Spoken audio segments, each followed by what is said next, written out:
Hi friends, this is Charu Pandey and you're watching my channel Learning is Fun with Charu.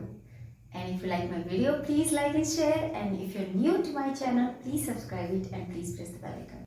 आज के इस video में हम सीखेंगे कोड के बारे में और चलिए समझते हैं कोड है क्या. What is an angle? Okay, let's learn with me. तो कोड समझने के लिए चलिए हम एक ले लेते हैं बिंदु. आपने पिछले कक्षाओं में बिंदु, रेखा, किरण ये सब आप पढ़े हैं और उसके बाद आपका कोड का चैप्टर आता है. ओके, तो आप बिंदु समझते होंगे क्या बिंदु है. मैंने एक बिंदु ले लिया ए, ठीक है, ये मेरा प्रारंभिक बिंदु है एक. इससे मैंने एक किरण निकाली, यहाँ पे मैंने नाम रख दिया सी. तो ये एसी किरण हो गई. इसी बिंदु से ध्यान रखना, इसी बिंदु से मैंने दूसरी किरण निकाली. यहाँ पे मैंने एक बिंदु लिया बी, इस किरण का नाम है ए बी और ये किरण है ए सी. तो ये जो मैंने बिंदु लिया ए, ये इस एसी किरण में भी है और इस ए बी किरण में भी है. ए बी ए सी. तो ये बिंदु जो ए है दोनों में उभयनिष्ठ है. तो जब ऐसा सिचुएशन आ जाए, ऐसी स्थिति आ जाए कि दो भुजाएं हो और उनका एक उभयनिष्ठ बिंदु हो, मतलब दोनों आके किसी एक बिंदु पर मिले, तो उनके बीच ये जो झुकाव होता है, यहाँ पर ये जो झुकाव है यही कोण कहलाता है. ठीक है, ये हमारा क्या है, कोण है.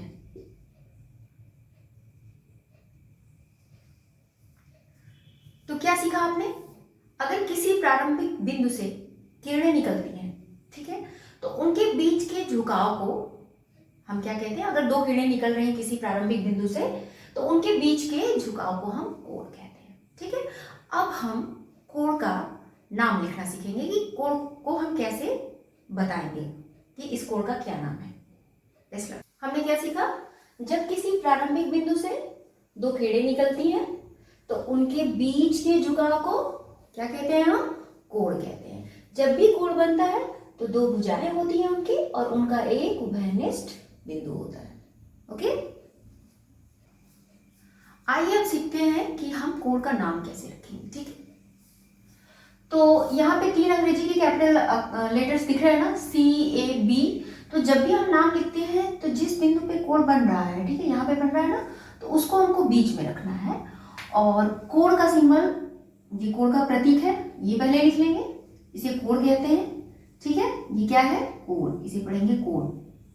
कोण. और जब हम इसका नाम लिखना शुरू करेंगे तो हम यहाँ से लेंगे सी ए बी. इस पॉइंट को जहां पे कि कोण बन रहा है उसको हमेशा हम बीच में रखेंगे, सी ए बी. ये आपका कोण हो गया. आप ये नाम इधर से भी रख सकते हैं, बी ए सी. दोनों एक ही कोण को बताएंगे, बी ए सी. चाहे आप इस भुजा से नाम रखिए चाहे इस भुजा से, दोनों एक ही होंगे. या इस बिंदु ए पे यहाँ पे एक अकेला कोण बन रहा है तो इसका नाम हम कोण ए भी दे सकते हैं. तो इस तरह से हम कोण का नाम लिखते हैं.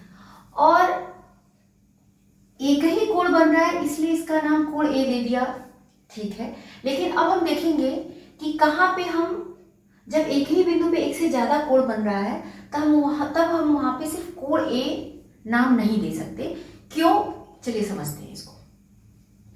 अब हम एक ऐसा केस लेते हैं जब वहां पे प्रारंभिक बिंदु ए है और उसमें उस ए से 3 किरणें निकली हुई हैं, ए सी, ए बी और ए डी. आप कोण का नाम लिखना सीख चुके हैं, तो आप चलिए पहले सभी कोणों का नाम लिखते हैं. तो सबसे पहले हम इसका नाम, कोण जो हमारा 1 है, इसको पहला कोण मानते हैं, इसको दूसरा मानते हैं, कोण 1 का नाम लिखते हैं. ये क्या कोण 1 क्या होगा, कोण 1 आपका होगा सी ए बी. क्या होगा, कोण सी ए बी. या हम इसको लिख सकते हैं कोण बी, यहां से पढ़ेंगे बी ए सी. इन दोनों भुजाओं के बीच में ये कोण बन रहा है. ठीक है, तो हम यहां से शुरू करेंगे या इधर से शुरू करेंगे और ये पॉइंट ए पॉइंट को हमेशा बीच में रखेंगे. तो आपने यहाँ पे नाम लिख दिया. अब क्या हम इसका नाम कोण ए भी दे सकते हैं, इस कोण 1 का कोण ए नहीं दे सकते क्योंकि यहाँ पे 2 कोण बन रहा है. आप कोण ए कह देंगे तो ये समझ में ही नहीं आएगा कि हम इस कोण की बात कर रहे हैं कि इस कोण की बात कर रहे हैं, क्योंकि इसी बिंदु पर दोनों कोण बन रहे हैं. समझ रहे हैं. ओके, तो हम यहाँ पे इसका नाम कोण ए नहीं दे सकते. एक से ज़्यादा कोड यहाँ पे बन रहे हैं। ठीक है, अब हम कोड 2 यानी दूसरे कोड का नाम लिखना सीखेंगे। कैसे? अब इन दोनों भुजाओं के बीच में ये कोड बन रहा है, तो हम यहाँ से ये जो 3 कैपिटल लेटर्स दिख रहे हैं इनकी मदद से इस कोड का नाम लिखेंगे। तो हम BAD लिखेंगे, कोड BAD, या एक कोड क्या हो सकता है, DAB, code DAB। I hope समझ में आ गया होगा कि हम इसका कोड ए बस नाम क्यों दे सकते हैं, क्योंकि कोड ए पर एक से ज़्यादा कोड बन रहे हैं, इसलिए कोड ए से समझ में नहीं आएगा कि किस कोड की बात हो रही है, इसलिए हम इसमें कोड ए, किसी भी कोड का नाम कोड ए नहीं देंगे। तो आई होप कोड समझ में आ गया, और आई होप अब समझ में आ गया होगा कि कोड क्या होता है और इसका हम नाम कैसे रखते हैं। ठीक है, नेक्स्ट वीडियो में हम देखेंगे कि कोड को कैसे मापते हैं और डिफरेंट टाइप्स के कोड के बारे में स्टडी करेंगे। Okay, so meet you in next video, till then have fun, bye.